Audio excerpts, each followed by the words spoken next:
Welcome back to Economics with Ashish sir. As you are aware, in our previous videos हमने discuss किया था कि intermediate of final goods क्या है, national income क्या है and what are the related aggregates of national income. ठीक है, प्लस हमने ये भी जाना था कि इंटरमीडिएट ऑफ फाइनल गुड्स क्या है, डबल काउंटिंग क्या है, right. So let us start with calculation of national income and the three methods of how to calculate it. पहला मेथड आज हम डिस्कस करेंगे value added method. Value added method, तो value added है क्या? Value added की अगर हम बात करें formula wise, value added is equal to value of output minus intermediate consumption. तो जो भी फाइनल प्रोडक्ट है उसका जो दाम है उसमें से जो इंटरमीडिएट कंजम्पशन या रॉ मटेरियल है उसका दाम आप घटा देंगे तो वैल्यू एडेड मिल जाएगा. अब इसे कैसे हम समझें, एग्जांपल ले लेते हैं.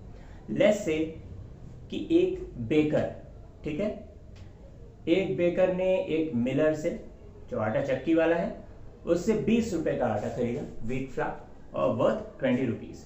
अब उस बेकर ने उसका ब्रेड बनाया और उसने मार्केट में कितना बेचा, लेट्स से 35 रुपीज.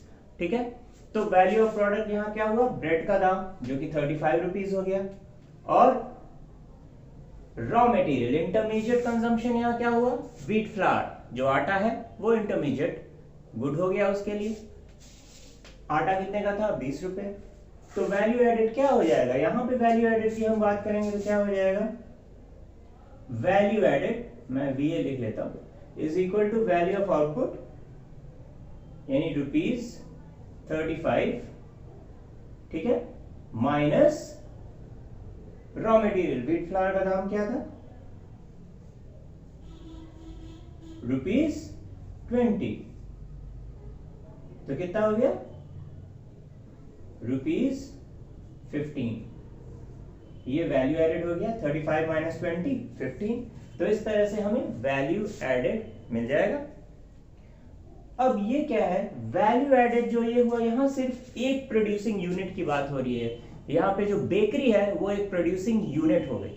ठीक है, तो वैल्यू एडेड क्या होती है, जितनी भी प्रोड्यूसिंग यूनिट्स हैं इन एन इकोनॉमी, चाहे वो प्राइमरी सेक्टर की हो, सेकेंडरी सेक्टर की हो या टर्शरी सेक्टर की हो, ठीक है, तीनों ही जितनी भी प्रोड्यूसिंग यूनिट्स है within a domestic territory of a country within 1 year, तो जितने भी गुड्स और सर्विसेज प्रोड्यूस होंगी by all producing units within the domestic territory of a country within 1 year, वो उनका total जो output है वो हो जाएगा, क्या हो जाएगा हमारा, उससे हम कैलकुलेट करेंगे वैल्यू एडेड.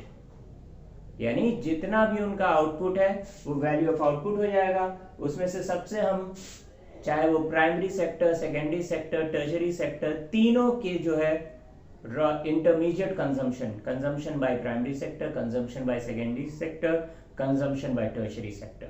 ठीक है, जिस तरह से value of output primary, secondary और टर्शरी का होगा, उसी तरह इंटरमीडिएट कंजम्पशन भी प्राइमरी, सेकेंडरी और टर्शरी सेक्टर का होगा. तो टोटल आउटपुट हम ले लेंगे तीनों सेक्टर का, minus total output of, minus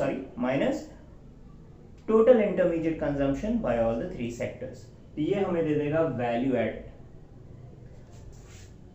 और बढ़िया से समझते हैं, बेकरी जो हमारी एक प्रोड्यूसिंग यूनिट हुई, ठीक है, तो ये जो वैल्यू एडेड मिला साल भर में वो क्या कहलाएगा, वो कहलाएगा G ग्रॉस, वो आपका कहलाएगा gross value added at market price, GVAMP. क्यों, क्योंकि ये मार्केट प्राइस पे रहेगा, आउटपुट तो मार्केट प्राइस पे रहेगा. ठीक है, उसमें से हम इंटरमीडिएट कंजम्पशन निकालेंगे तो वैल्यू एडेड है वो भी मार्केट प्राइस पे ही रहेगा.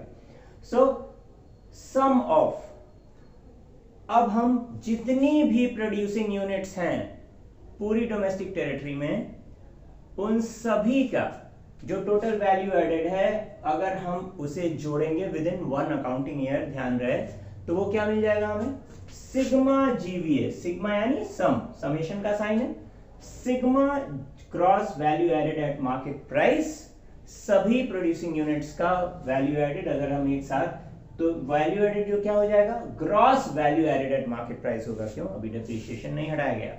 तो ग्रॉस वैल्यू एडेड यहाँ पे ये 15 रुपए जो है, ये 15 rupees, this is gross value added, right, by one producing unit. So this is GVAMP of the bakery which is at 15 rupees. उसी तरह सभी प्रोड्यूसिंग यूनिट्स का gross value added at market price जो होगा, यानी जब हम सबको जोड़ देंगे तो हमें क्या मिल जाएगा, हमें मिलेगा gross domestic product at market price. What we'll get? We'll get gross domestic product at market price. GDPMP अब याद करिए, GDPMP हमने ऑलरेडी कवर किया था national income and related aggregates में. We had studied about it. Yes, good. So now that we are more clear on the formula that value added is equal to value of output minus intermediate consumption. अब question ये आता है कि value of output आप निकालेंगे कैसे. Intermediate consumption, मान लीजिए आपको दिया हुआ है रॉ मटेरियल का कंजम्पशन इतना है या इंटरमीडिएट कंजम्पशन इतना है. वैल्यू ऑफ आउटपुट अगर नहीं दिया है तो क्या करेंगे आप. Now remember value of output हम कैसे कैलकुलेट करेंगे. यहाँ दो कंडीशन. देखिए होता क्या है, जब भी एक प्रोड्यूसिंग यूनिट प्रोड्यूस करती है सामान, जैसे मान लीजिए फॉर एग्जांपल मान लो कि एक कंप्यूटर मैन्युफैक्चरिंग कंपनी है. It produces around 1000 computers in 1 year. Okay, just take an example. Example के तौर पे we are only taking it as 1000. So 1000 units in one accounting year. ठीक है. तो ऐसे में अगर वो पूरे 1000 units of computer बिक जाए, if the entire stock that is produced within one accounting year, if it is sold, then value of output ऐसे कंडीशन में it is equal to sales.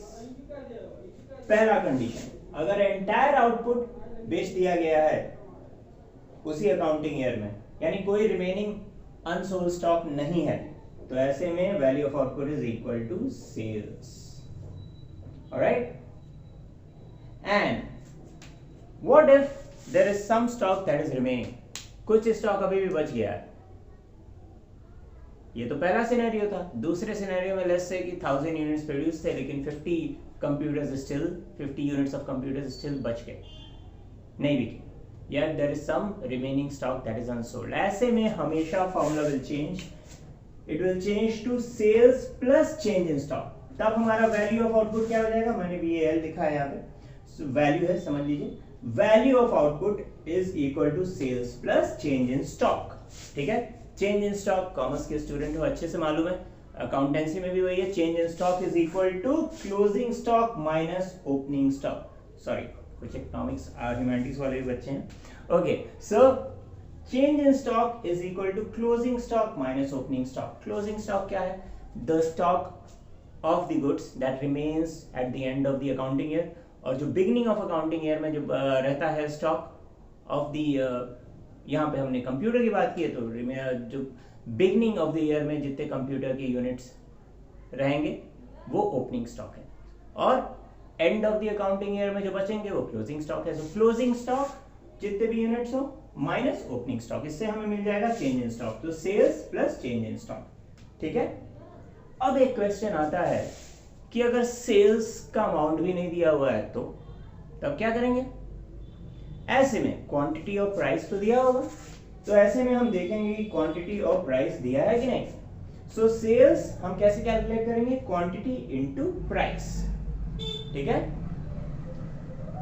अगर किसी प्रोडक्ट की 100 क्वांटिटी दिए हैं और प्राइस अगर जो है 20 रुपीज दिया है पर यूनिट, तो 20 इंटू 100 सीधा सीधा 2000. ठीक है. सो इस तरह से हम सेल्स कैसे निकालेंगे. Quantity into price. ठीक है. अब यहाँ पे दो चीजें मैं मेंशन करना चाहता हूँ जो बहुत इंपॉर्टेंट है. ठीक है. बहुत से बच्चे कंफ्यूज होते हैं कि इंपोर्ट भी दिया रहता है, एक्सपोर्ट भी दिया रहता है. सर इंपोर्ट को हम इंक्लूड करेंगे कि नहीं, सर कब करेंगे, एक्सपोर्ट को हम इंक्लूड करेंगे ना करें, कब करेंगे.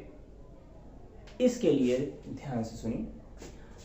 अब देखो होता क्या है, इंटरमीडिएट कंजम्पशन में हम ये मान के चलते हैं कि इंपोर्ट्स ऑलरेडी जुड़े हैं.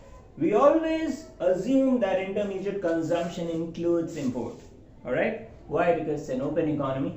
ठीक है? अगर क्लोज इकोनॉमी का है तो अलग बात है, but usually it's an open economy nowadays. आपको बस इतना याद रखना है कि इंपोर्ट को हम मान के चलेंगे कि इंटरमीडिएट कंजम्पशन का हिस्सा है, या import is already included in intermediate goods और इंटरमीडिएट कंजम्पशन. हाँ, कब हम इंपोर्ट को काउंट करेंगे नहीं, इग्नोर कर देंगे. ठीक है? काउंट कब करेंगे? अगर ये स्पेसिफिकली कहता है, ठीक है, कि intermediate consumption of domestic goods और डोमेस्टिक इंटरमीडिएट कंजम्पशन, अगर ये स्पेसिफिकली कह रहा है कि डोमेस्टिक इंटरमीडिएट कंजम्पशन यानी सिर्फ डोमेस्टिक टेरिटरी में जो प्रोड्यूस हुआ है वही है, या ऐसे में क्या हो जाएगा? ऐसे में इंपोर्ट्स को ऐड करेंगे. जहां ये वर्ड आ जाए ना कि डोमेस्टिक इंटरमीडिएट कंजम्पशन, वहां इंपोर्ट को आप ऐड कर दीजिएगा. ठीक है? उसी तरह सेल्स में हम मान के चलेंगे कि एक्सपोर्ट्स सेल्स में इंक्लूडेड है. वी विल टेक दिस और we would assume that export is already included in sales. Export को हम मान के चलेंगे कि ये इंक्लूडेड है हमारा किसमें? सेल्स में. ठीक है? ये मान के चलेंगे. बट अगेन, अगर वो कहता है डोमेस्टिक सेल्स, अगर अलग से अगर सिर्फ सेल्स दिया है और एक्सपोर्ट की वैल्यू भी दी है, तो आप एक्सपोर्ट की वैल्यू को इग्नोर कर देंगे, सेल्स की वैल्यू को ही आप लेंगे. ठीक है? लेकिन अगर वो मेंशन करता है क्वेश्चन में कि डोमेस्टिक सेल्स यानी सिर्फ हमारी डोमेस्टिक टेरिटरी में sales, in this kind of situation export को आप जोड़ेंगे. ठीक है? अगर कह रहा है domestic sales, let's say it says domestic sales, मैं यहां से इसको रब कर दे रहा हूं. ओके,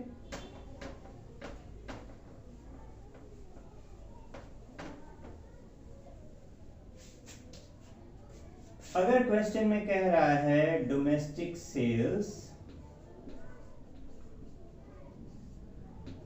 ठीक है, डोमेस्टिक ड्यूरेंस में इंडिकेट कर दे रहा हूं, इज इक्वल टू 600, ठीक है, रुपीज, एंड एक्सपोर्ट